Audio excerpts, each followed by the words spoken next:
My name is David Dotan, and this is your Daily Dip, where we dive into what really matters in under 5 minutes. Let's get right into it. Okay, for August 9th, we got Mexico.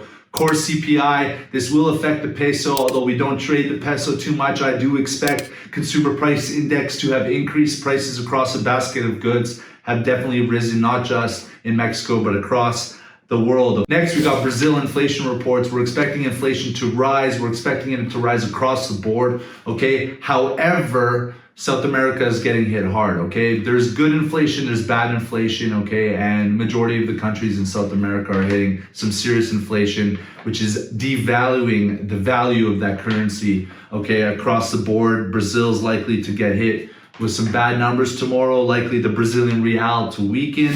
Next, we got the US JOLTS report, job openings and labor turnover statistics report. Okay, if numbers exceed expected, we're gonna see the US dollar rise. If it's lower than expected, we're gonna see the USD weaken. Okay, the S&P will rise, the NASDAQ will rise if we're above expectations, and vice versa if we're below expectations. Okay, we've seen that historically with JOLTS reports, so we're definitely gonna keep an eye on that one. Next, we have US Treasury 3 and 6 year month bond auction. Okay, it's a $51 billion auction for the 6 month at least.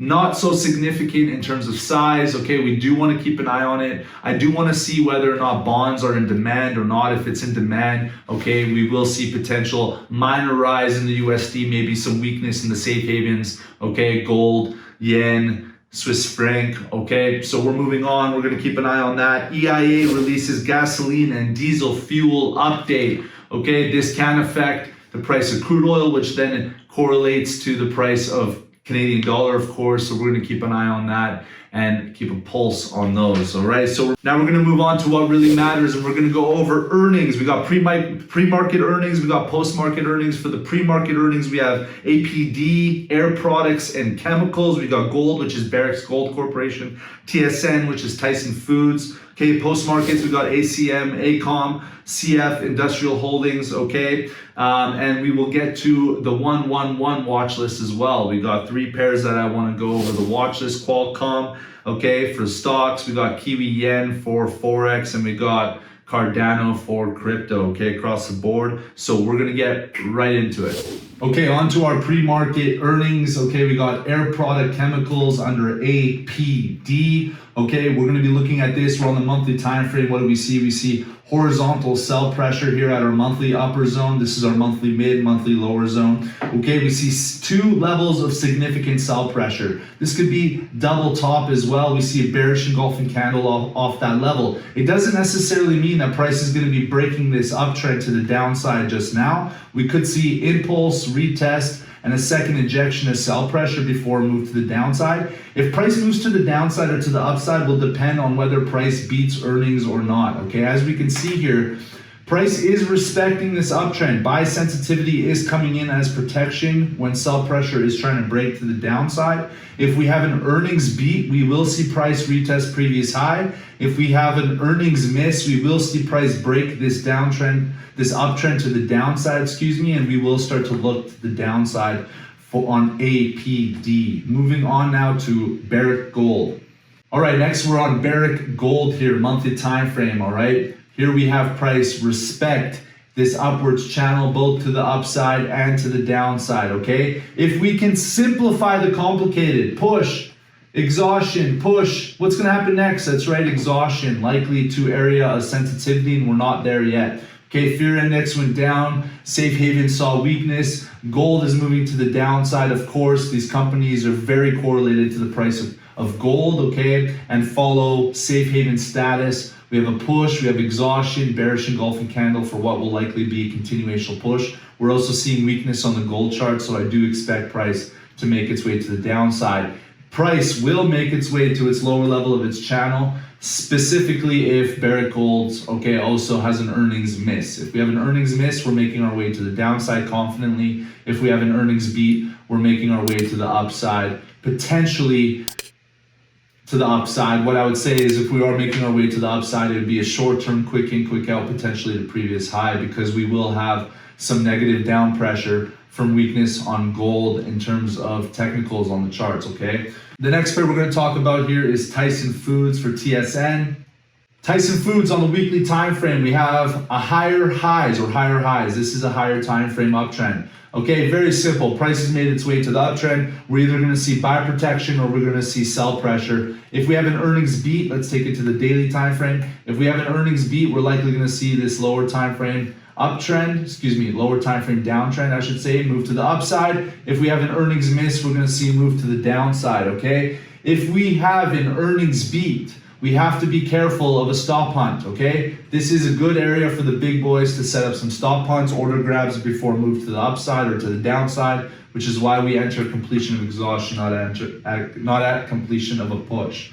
All right, now moving on to post-market earnings, ACM, ACOM. What do we see here on the monthly time frame? Strong push. We have overbought situation. Stochastics, EMAs, momentum, we're all overbought, okay? So price is coming back for a minor exhaustion. We are seeing injections of buy pressure here. We do have higher time frame pin bars. Okay, so what do we expect here? When we take it to the weekly time frame, we do see what? Downtrend, buy pressure starting to come in on a horizontal level. If we have an earnings beat, what's going to happen? That's right, break up this downtrend to the upside. If we have an earnings miss, potential move back to previous low, where then I do believe price and buy pressure will make its way to the upside. So if we have an earnings beat, we're looking at previous high. If we have an earnings miss, we're looking for price to make its way back to previous low, where then we're looking for potential entry to the upside for quick in, quick out to its consolidation range.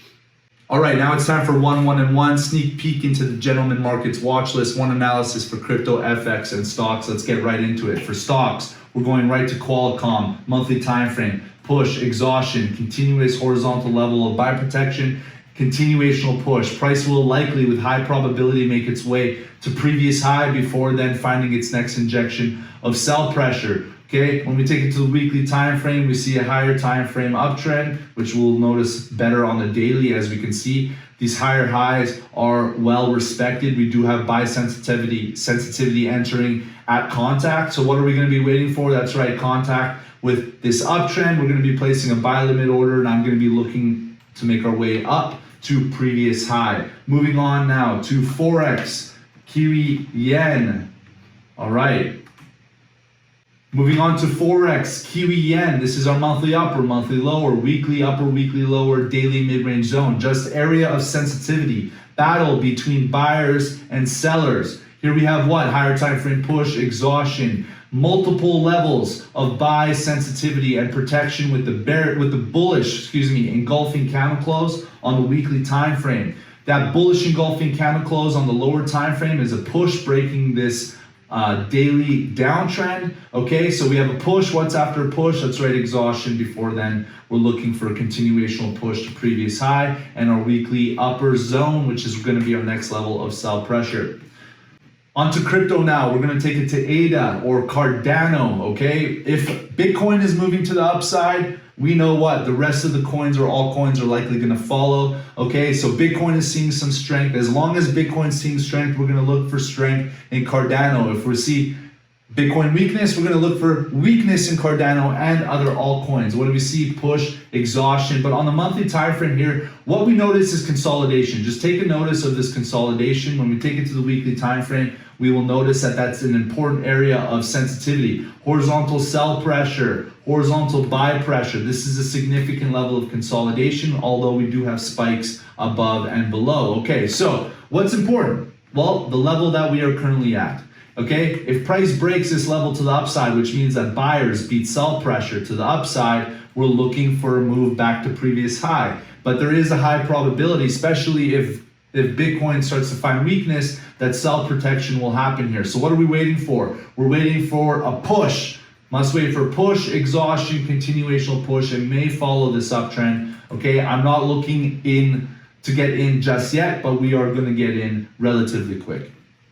All right, that's your daily dip for August 9th. My name is David Dotan, and please smash that button. It would mean a lot to us. Thank you.